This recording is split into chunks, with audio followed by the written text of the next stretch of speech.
ప్రార్థన చేసుకుందాం. ప్రేమ పర్లోక తండ్రి, దేవానికి ఎన్నో వందనాలు ప్రభు యేసయ్య తండ్రి. నీ వాక్యము చదువుకొనిచుండగా ప్రభు తండ్రి, ఆ వాక్య ధ్యానంలో ప్రభు మీరే సహాయం చేయండి. నా నోట నీ మాటలు ఉంచండి ప్రభు. పాడబోయే పాటలు నీ నామ మహిమార్థమై ప్రభు తండ్రి, అటువంటి స్వరాన్ని దయచేయండి. మిమ్మల్ని మహిమపరిచే విధంగా ప్రభు తండ్రి, నా నోట మీ మాటలు ఉంచుతూ రావాల్సిందిగా యేసుక్రీస్తు నామములో స్తుతించి ప్రార్థించుకుంటున్నాం తండ్రి, ఆమేన్.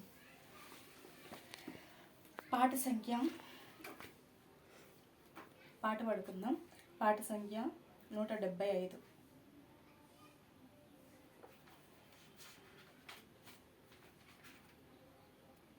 స్తుతియు మహిమ ఘనతానికే. 4వ వచనము మనందరం కలిసి పాడుకుందాం.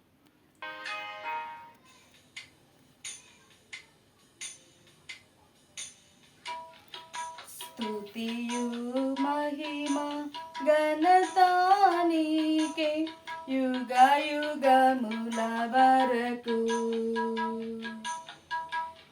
ఎంతో నమ్మదగిన దేవా, ఎంతో నమ్మదగిన దేవా, నీవే మాకు పరమ ప్రభుడవై నీ చిత్తము నెరవేర్చితివి. నీవే మాకు పరమ ప్రభుడవై నీ చిత్తము నెరవేర్చితివి. జీవమునిచ్చి నడిపించితివి నీ ఆత్మ ద్వారా. జీవమునిచ్చి నడిపించితివి నీ ఆత్మ ద్వారా. నడిపించెదవు సమభూమి గల ప్రదేశములో నన్ను.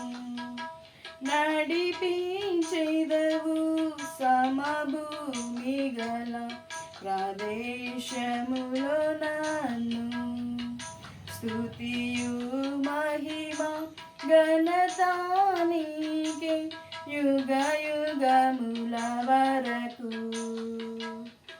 ఎంతో నమ్మదగిన దేవా, ఎంతో నమ్మదగిన దేవా. బైబిల్లోని సామెతలు, పరిశుద్ధ గ్రంథంలోని సామెతలు, సొలొమోను రాసిన సామెతల్లో 3వ అధ్యాయము 6వ వచనము కలిసి చదువుకుందాం. 6వ వచనము చివరి లైన్. ఆయన నీ త్రోవలను సరళము చేయును. ఆయన నీ త్రోవలను సరళము చేయును. యెషయా 45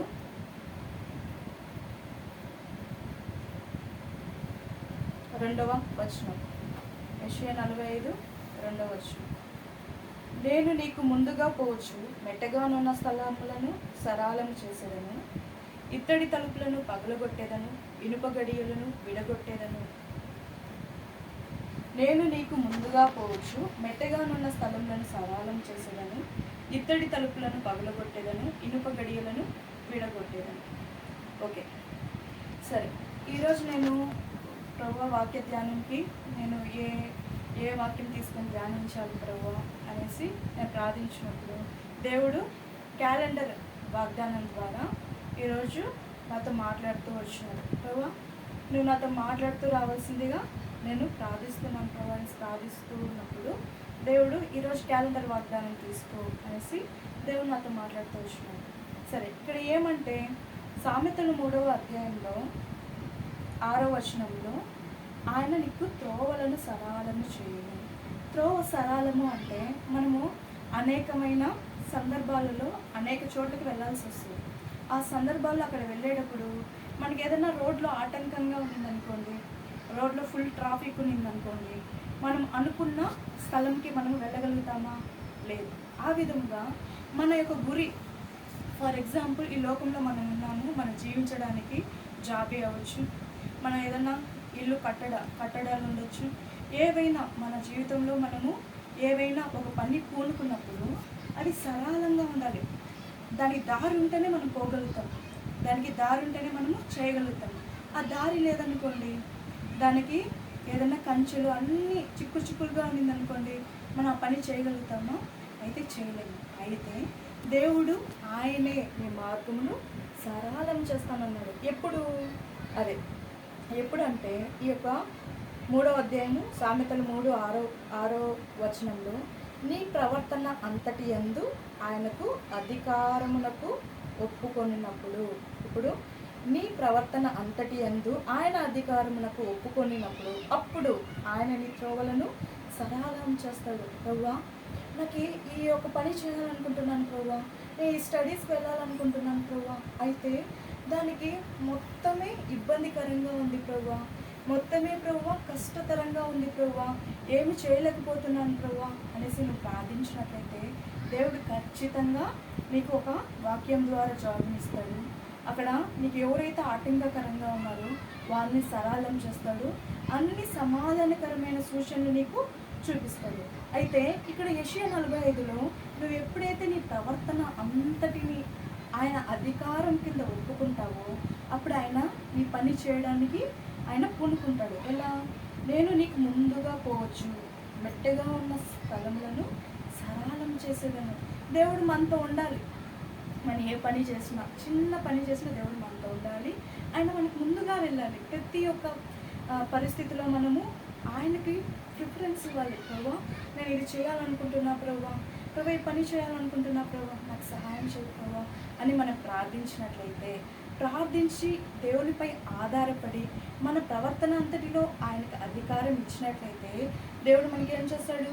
నేను నీకు యెషయా 45:2 రాయబడినట్లు, నేను నీకు ముందుగా పోవచ్చు, మెట్టగానున్న స్థలములను సరళము చేసేదను, ఇత్తడి తలుపులను పగలగొట్టేదను, ఇనుప గడియలను విడగొట్టేదను. అంటే నీకు ఏదైనా ఆటంకంలో ఉండొచ్చు, సాతాను ఏదైనా, నువ్వు ఇంకా పని చేయలేవు, ఇంకా నువ్వు అక్కడికి వెళ్ళలేవు, అక్కడ ఈ శత్రువులు ఉన్నారు, అక్కడ నేను ద్వేషించేవారు ఉన్నారు, లేదంటే నువ్వు అక్కడ వాళ్ళు బలమైన వారు ఉన్నారు అని అనేక రకాలుగా సాతాను నేను ప్రేరేపించవచ్చు. అయితే నీ ప్రవర్తన అంతటి దేవుని పాదముల కింద పడివేసుకొని, ప్రభువా నాకు సహాయం చేయ ప్రభువా, నేను దీనురాలి, శక్తి లేని దాన్ని, అక్కడైతే వాళ్ళైతే బలమైన వారు ఉన్నారు, నేనైతే ఆ పని చేయాలి, అది నాకు న్యాయమైంది, అది నాకు ఉపయోగకరమైంది అని దేవుని సన్నిధిలో దేవుని దగ్గర మొరపెట్టుకొని మొదటగా దేవునికి స్థానం ఇస్తే దేవుడు ఏం చేస్తాడు? దేవునికి ముందుగా వెళ్ళి అక్కడున్న మెట్టగా ఉన్న స్థలంలో ఆడ ఇనుప గడియలన్నిటినీ ఏం చేస్తాడు? సరళం చేసి నీకు ఒక మార్గాన్ని చూపిస్తాడు. దేవుడు అంటాడు, నేనే మార్గము, నేనే సత్యము, నేనే జీవము. కాబట్టి దేవుడు మార్గమైనప్పుడు మనము దేవుని దగ్గరికి వెళ్ళాలి. మనము వాళ్ళ దగ్గర, పెద్దోళ్ళ దగ్గర రికమెండేషన్స్, లంచము, ఇవి అవి అనేసి వెళ్ళామనుకో మనకి సమస్య రాదు, సమస్యలో మనకి పరిష్కారం రాదు. కాబట్టి ప్రతి ఒక్క సమస్యకు పరిష్కారం దేవుని దగ్గర ఉంది. నేనే మార్గము, మన మార్గంలో సరళం చేసేది ఆయనే. మనకి ముందుగా పోయి మెట్టగా ఉన్న స్థలంలోనూ సరళం చేసేది ఆయనే. కాబట్టి మనము ఆయన దగ్గర ప్రార్థించినట్లయితే మన సమస్యలను ఆయన తీర్చేవాడిగా ఉంటాడు.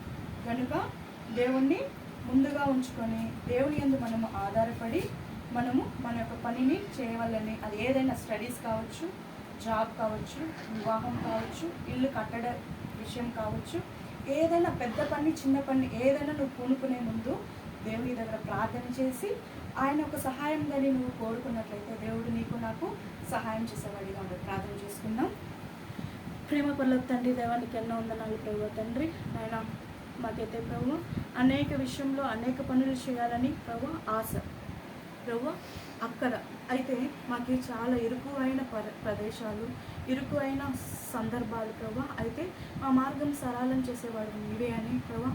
తండ్రి సామెతలు 3:6 మీరు మీ ప్రవర్తన అంతటినీ ఆయన అధికారం కిందకు ఒప్పుకొనవలేనని ప్రభు మీరు మాట్లాడుతూ వచ్చినారు ప్రభు. ఆ విధంగా మేము ఒప్పుకొని ప్రభు మీరు మాకు ముందుగా వెళ్ళి మా మార్గం సరళ పరిచే విధంగా మేము ప్రభు మీకు అనుగుణంగా నడుచుకునేలాగా మాకు మీరు అనుగ్రహిస్తూ రావాల్సిందిగా యేసుక్రీస్తు నామములో స్తుతించి ప్రార్థించి వేడుకుంటున్నాం తండ్రి. ఆమేన్.